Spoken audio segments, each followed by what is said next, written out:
लोकसभा चुनाव की तारीखों का ऐलान इसी महीने हो सकता है। इस बीच सभी दलों ने अपने पत्ते खोलने शुरू कर दिए हैं।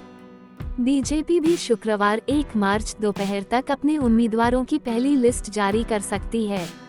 लिस्ट में 100 से ज्यादा नामों को शामिल किया जा सकता है। सत्तारूढ़ पार्टी की तरफ से पहली लिस्ट में बीजेपी के दिग्गजों को टिकट दिया जा सकता है। इनमें प्रधानमंत्री नरेंद्र मोदी से लेकर रक्षा मंत्री राजनाथ सिंह तक शामिल हो सकते हैं। दरअसल बीजेपी की केंद्रीय चुनाव समिति ने 4 घंटे तक बैठक की है, जिसके बाद कुछ प्रमुख सीटों पर उम्मीदवारों के नामों का चयन किया गया है। प्रधानमंत्री नरेंद्र मोदी की अध्यक्षता में बीजेपी केंद्रीय चुनाव समिति की बैठक हुई।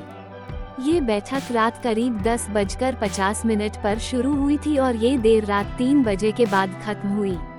इन 4 घंटों में बीजेपी केंद्रीय समिति की बैठक में किन राज्यों की लोकसभा सीटों पर चर्चा हुई, आपको बताते हैं। किन राज्यों की सीटों पर हुई चर्चा।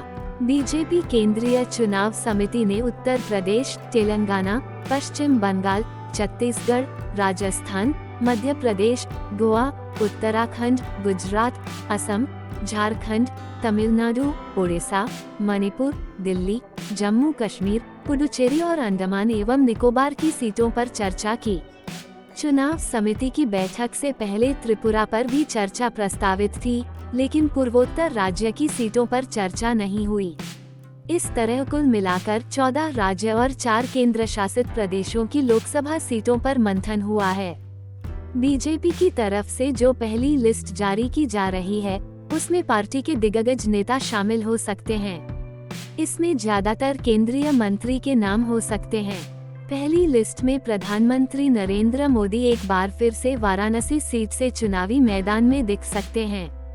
लखनऊ से राजनाथ सिंह, गांधीनगर से अमित शाह, अमेठी से स्मृति ईरानी, सबलपुर से धर्मेंद्र प्रधान, ग्वालियर से ज्योतिरादित्य सिंधिया, विदिशा से शिवराज सिंह चौहान, पुरी से संबित पात्रा को टिकट दिया जा सकता है।